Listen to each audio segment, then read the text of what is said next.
Internacional siempre está ahora el recorrido por los escenarios internacionales con el choque de las imágenes y la fuerza de las palabras. En el contexto internacional, las miradas hoy están sobre Moscú en unas elecciones que la prensa internacional y los analistas critican porque prácticamente hay un solo candidato, es Vladimir Putin, quien instó a los rusos a votar en tiempos difíciles para el país, horas antes del inicio de las elecciones presidenciales, sin ningún opositor y en pleno asalto contra la guerra en Ucrania, es decir, dentro del principio de injerencia, Rusia invadió Ucrania. Sin embargo, dentro de Rusia hay pocos índices de democracia, por lo cual la Comunidad Económica Europea, que ahora se llama Unión Europea y otros países, critican esa manera de enfocar lo que es una elección que debiera ser plural, donde todo el pueblo participe. Recordemos que hace poco hubo el incidente Navalny, el preso político que murió allí en Siberia, y lo que ha generado toda una serie de críticas al modelo soviético de la época comunista y al modelo ruso de ahora, que pretenden, como en la época soviética, con la Unión de Repúblicas Socialistas Soviéticas y en la época de los zares, ser prácticamente una persona única en el poder y donde no se considera la pluralidad que debe haber y las elecciones con un parlamento plural. Por eso iniciamos hoy con este recorrido por los escenarios internacionales, señalando que afortunadamente en las democracias europeas sí hay varios partidos y alternabilidad en el poder. Y en América Latina también, y es lo que queremos, varias ofertas, pluralismo, vigilancia internacional y elección donde los programas lleguen a plantear para todo el país intereses colectivos y no individuales o personalistas como algunas veces con estos presidentes autoritarios. Veamos. El presidente Vladimir Putin llamó este jueves a los rusos a votar en tiempos difíciles para el país, horas antes del inicio de las elecciones presidenciales. Estoy convencido de que entienden el periodo difícil que atraviesa nuestro país, los complejos desafíos que enfrentamos en prácticamente todas las áreas. Y para seguir respondiendo con dignidad y superar de forma exitosa las dificultades, tenemos que seguir unidos y seguros de nosotros mismos. Putin, que está en el poder desde hace más de 2 décadas, ganará con toda probabilidad las elecciones del fin de semana que le permitirán otro mandato de 6 años al frente del país. Según el Kremlin, mostrarán además que la sociedad apoya la ofensiva del gobierno en Ucrania, que acaba de cumplir 2 años. La economía rusa, golpeada por las sanciones internacionales, resiste, pero ha tenido que centrarse en la maquinaria de guerra y la industria militar. Las elecciones presidenciales empiezan con la apertura de los colegios electorales en el extremo oriente a las 8 de la mañana locales del viernes y terminarán en Kaliningrado el domingo por la tarde. En las áreas más remotas del país y los territorios ucranianos anexionados por Rusia, ya se está llevando a cabo un voto anticipado desde finales de febrero. Putin compite con 3 candidatos de poca envergadura que no se oponen ni a la ofensiva ucraniana ni a la dura represión contra la disidencia. El único opositor real que intentó presentarse, Boris Nadezhd, fue bloqueado por la Comisión Electoral. La oposición ha quedado totalmente diezmada tras el encarcelamiento de numerosos disidentes e incluso militantes de base o la represión que forzó a muchos al exilio. El detractor número 1 del Kremlin, Alexei Navalny, murió en febrero en la cárcel a los 47 años. Las autoridades hablaron de muerte natural, pero el entorno del opositor denunció que fue asesinado. Putin, nombrado por su predecesor Boris Yeltsin el último día de 1999, ha gobernado Rusia desde entonces como presidente o primer ministro. Si, como todos prevén, gana la reelección, podrá seguir en el poder hasta 2030 y tras una reforma constitucional podrá volver a presentarse y seguir al frente del país hasta 2036, con 84 años. Hay que ver hasta el 2036 un presidente que empezó en el 2036 años en el poder es absurdo. La democracia exige alternabilidad, programas y proyectos políticos. A mí me tocó ser diplomático muy joven en Moscú cuando se caía el comunismo y cuando Gorbachev hablaba de las reformas y cambios que lo llevó a Rusia a ser una potencia seria y responsable. Inclusive llegó con Reagan a acuerdos para evitar cualquier conflicto nuclear que ahora está presente con el presidente Putin. Y dentro de esos criterios, naturalmente, había un diálogo para apertura del mundo ruso hacia Occidente. Recordemos mucho que para nosotros los venezolanos fue Francisco de Miranda el primero que nos habló de las maravillas del pueblo ruso cuando desde el Imperio Otomano, cuando estaba allí en Constantinopla, pudo llegar a Rusia y pedirle a la emperatriz, con ella tuvo una relación muy cercana, que lo ayudara en la independencia latinoamericana, y así fue. Por eso el pueblo ruso quisiera tener más democracia, más libertad, tiene un gran desarrollo y un gran potencial militar, que por cierto ayer comentábamos que ahora se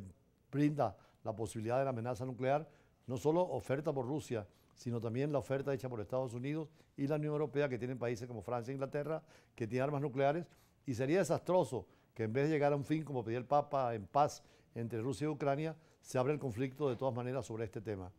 Y en cuanto al plenario del Parlamento Europeo, es importante decir que son 27 países que están unidos,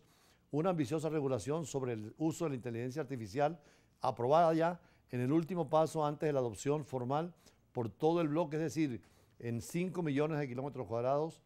hay también la posibilidad de tener todo lo que el pueblo ruso no tiene o no tiene también los gobiernos autoritarios, una transparencia en la inteligencia artificial que ni siquiera China con el gran desarrollo lo tiene, y Estados Unidos todavía no llega a esos niveles, donde haya reglamentación, normas para regular la inteligencia artificial. Es fundamental porque hoy en día la robótica, la realidad aumentada, todo lo que significa la inteligencia artificial está modificando el mundo del trabajo, el de la educación, el de la medicina y sobre todo en la imagen que tiene el público con las redes sociales, y hay que regularla de una u otra manera porque inclusive ya está produciendo voces y personajes hechos con la inteligencia artificial, y hay un problema de los derechos humanos que hoy una nueva alternativa más allá de la Declaración de 1948 con estos retos de la inteligencia artificial. Es un modelo que Europa expone y que vamos a ver a continuación porque es importante para que América Latina siga en ese camino de la regulación de la inteligencia artificial. El Parlamento Europeo aprobó este miércoles una ambiciosa regulación sobre el uso de la inteligencia artificial en la Unión Europea, lo que representa el último paso antes de que sea adoptada formalmente en todo el bloque. La ley obtuvo un amplio respaldo de 523 votos a favor, 46 en contra y 49 abstenciones. De hecho, esta ley es solo el principio de un largo viaje, porque la inteligencia artificial va a tener un impacto que no solo podemos medir a través de esta ley, va a tener un impacto en el sistema educativo, va a tener un impacto en nuestro mercado laboral, repercutirá en la guerra. Así que se abre todo un mundo nuevo en el que la inteligencia artificial va a desempeñar un papel central y por lo tanto, a partir de este momento, a medida que vayamos construyendo la gobernanza que surja de la ley de inteligencia artificial,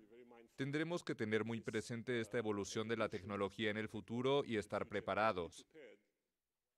La normativa adoptada prevé que los modelos de inteligencia artificial de propósito general deberán cumplir con las obligaciones de transparencia, así como con las normas europeas de derechos de autor. En tanto, los sistemas considerados de alto riesgo, como los utilizados en infraestructuras críticas, educación o aplicación de la ley, estarán sujetos a requisitos más estrictos. Estos sistemas tendrán que prever la implementación de un análisis de impacto obligatorio sobre los derechos fundamentales. La legislación define medios de vigilancia y sanciones mediante la creación de una Oficina Europea de Inteligencia Artificial que podrá imponer multas. Igualmente, ojalá que hubiese una oficina nacional en Venezuela de inteligencia artificial y en América Latina, tanto en el Mercosur como en la Comunidad Andina de Naciones, un organismo que regule, como están previendo los europeos, en ese perfecto sistema de integración que en 1957 nació como Comunidad Económica Europea y en el 92 como Unión Europea, inclusive pensar en una constitución para toda Europa, y es así, porque el Tratado de Lisboa es una especie de constitución para todos los estados, y por supuesto la van perfeccionando como este paso tan importante en lo jurídico, la dimensión legal, que es de la inteligencia artificial. Por eso nosotros tenemos que participar en ese debate, incluso nos invitaron a la Universidad Bicentenaria a hacer, dentro del lectorado que tienen ellos de ciencias jurídicas, una parte para el nuevo derecho virtual, que regule toda esta serie de nuevos factores, sobre todo para la paz, porque como decíamos anteriormente, hasta la guerra está entrando ya en el ciberespacio y en la ciberguerra con todo lo que significa el tema nuclear y por supuesto en el trabajo y en la educación. Pero hay un tema que nos preocupa en Brújula Internacional y a la comunidad mundial, sobre todo al Caribe y América Latina, que es Haití, un drama horrible donde ya casi no hay gobierno, donde ni siquiera el pueblo puede manifestarse en forma unida y común, porque son bandas armadas que están ejerciendo el poder en estos momentos en Puerto Príncipe, su capital. Haití fue la primera república independiente en el continente nuestro desde la época precisamente napoleónica, cuando lograron su revolución, pero a diferencia de República Dominicana, que es tan rico y donde la ecología es tan fundamental, Haití no ha sabido aprovechar esa oportunidad. Por eso nuestra reflexión hoy, antes de pasar a hablar con los invitados de siempre, es sobre la situación terrible de Haití y el deseo de que vuelva nuevamente la democracia y la paz. En el continente americano y especialmente en el Caribe, perteneciendo a la Comunidad de Estados Latinoamericanos y del Caribe, la CELAC, es Haití la preocupación fundamental por su falta de desarrollo, por su discriminación, por el racismo, por la situación económica y por la accidentada vida política con permanentes dictaduras y ahora con la violencia en las calles. Tanto es así que Naciones Unidas ha decidido mandar un contingente de soldados para poner orden, porque quienes tienen el gobierno prácticamente son las fuerzas irregulares armadas, la violencia está en las calles y no hay ningún tipo de seguridad.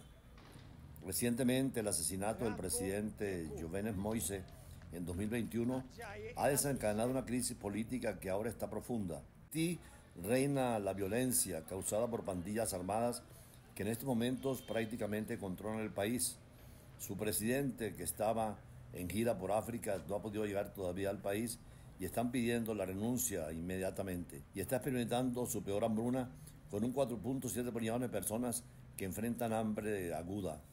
La historia de Haití está llena de luchas, pero también de resistencia y creatividad. La crisis actual es compleja y multifacética y la comunidad internacional está apoyando, sobre todo con decisiones como las Naciones Unidas de una fuerza de paz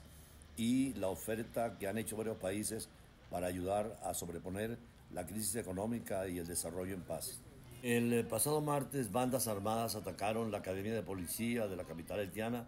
después de intentar tomar el aeropuerto internacional Toussaint Louverture el día anterior. Además, liberaron las bandas armadas, a pesar del toque de queda, la fuga de miles de detenidos en Puerto Príncipe. Unas 15.000 personas han tenido que dejar sus hogares en la capital. Y en Nueva York, el portavoz del secretario de la ONU, Stefan Dujarric, precisó que los organismos humanitarios están comenzando a distribuir alimentos y otros artículos de primera necesidad porque tienen una situación terrible. El Consejo de Seguridad de la ONU se va a reunir a puerta cerrada el día de hoy para buscar solucionar la situación de Haití. Incluso hay un programa especial que maneja María Isabel Salvador, representante de las Naciones Unidas de Haití. Puerto Príncipe, su capital, sigue complicada y aparentemente el presidente, que estaba en gira por África, no puede ingresar a Haití, aunque ya hay nuevamente cierta calma. En Haití, manifestaciones mortales para exigir la dimisión del primer ministro Ariel Henry sigue dándose desde el asesinato del 2021 del presidente Moïse. Es posible que, como estaba en Kenia la semana pasada para firmar un acuerdo para enviar a agentes kenianos de policía a su país como parte de una comisión internacional apoyada por la ONU, el presidente Ariel Henry no puede entrar de nuevo a Haití. Y de acuerdo a la televisión haitiana, Ariel Henry no pudo regresar a Puerto Príncipe por falta de seguridad en el aeropuerto. Según la prensa dominicana, el avión privado del primer ministro, que partía del estado estadounidense de Nueva Jersey, aterrizó en Puerto Rico, territorio estadounidense en el Caribe, luego de que se le negara el aterrizaje en República Dominicana, que es país vecino a Haití. Las relaciones son tensas por la inmigración y por